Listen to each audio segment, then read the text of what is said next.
Well, yet another high camera that's exceptional in low light conditions. The only light in here at the moment is coming from my TV screen, so very little, and it looks great. So here we have the camera at the other angle. Let's turn the TV off. You can see what I'm doing. Right, now the only light is coming from outside in the hall. The camera's obviously struggling to focus a little bit there. Let's turn on this 1999 night shot. So again, you see people knock the night shot, or I say knock it. It obviously wasn't as good as the original, but the reality was, I don't know how much about how better or worse it was. It was just the fact you couldn't adjust the exposure anymore, because obviously what people had been doing with the previous generation of it. I've got it on a tripod, sorry, so it's a bit just unlocking it. Yeah, I mean, this certainly works bloody well. This thing across the room. Zoom out again, that's your distance. Let's see if you can see the picture up there. Yeah, so yeah, it's good. It works well, but yeah, you just pardon me. See, actually, can't see what I'm doing. Let's turn on some light a second. Exposure. Yeah. So press the exposure button, and you can't. So yeah, that's definitely correct. So yeah, I'm pressing the exposure button and nothing's happening because night shot disables it at default. So it's so yeah, I'm not entirely sure or sold on the idea that it's not as good as the original night shot. It's just not customizable in terms of manual control. Certainly in the later, or the newer, sorry, yeah, in the later newer models, there are some where night shot just doesn't work as well, but that bears no relation to the exposure being engaged or not. There's 900 down there, TRV 900. It's said it before on that camera, apart from its microphone issues, it's just very picky with tapes now. It records perfectly and plays back perfectly. Sony branded tapes, the basic ones. Spin you around again. You see my ugly mug with night shot on. Hello. Yes, the TRV 900 plays and records fine on basic Sony tapes. Let's get some RT4 to use the halogen heater again and the night shot.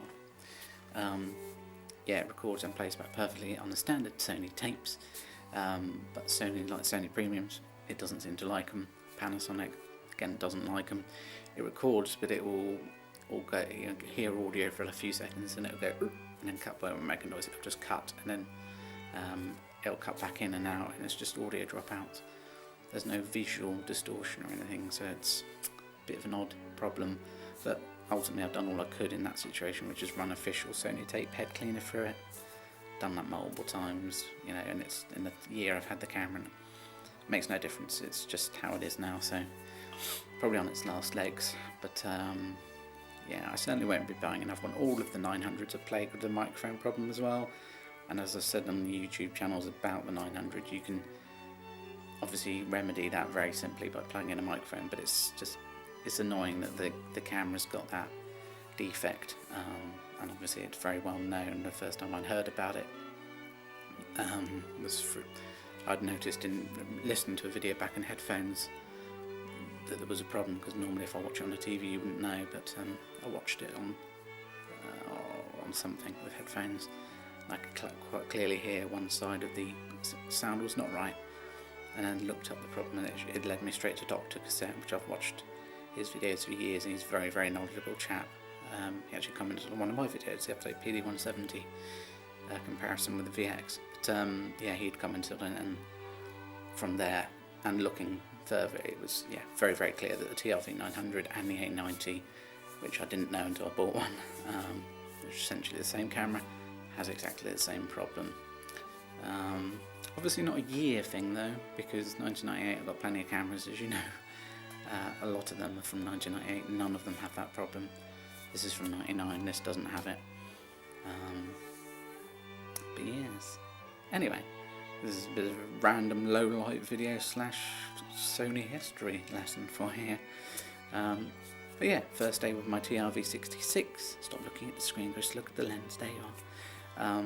Yeah, first day with the TRV66. Very, very happy with it, as I knew I would be. It's a camera I've kept an eye on for a long time, which is getting one at a good, reasonable price.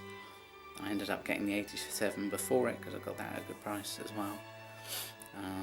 And a year's warranty from that seller, so that's unusual. It's obviously got a lot of faith that it's going to hold up. And to be fair, from me and my collection, I can say these things are built like tanks. They just do seem to keep the batteries with them. Occasionally you get the odd glitch with some of the batteries, but for the most part, considering most of these are well old at this point, they hold a bloody good charge still all these years later. So well done, Sony, you did great. You didn't do so great with later decisions and ways you've done certain things with the company, but hey ho. I'm going to stop waffling, and I'll speak to you again very, very soon. Goodbye for now.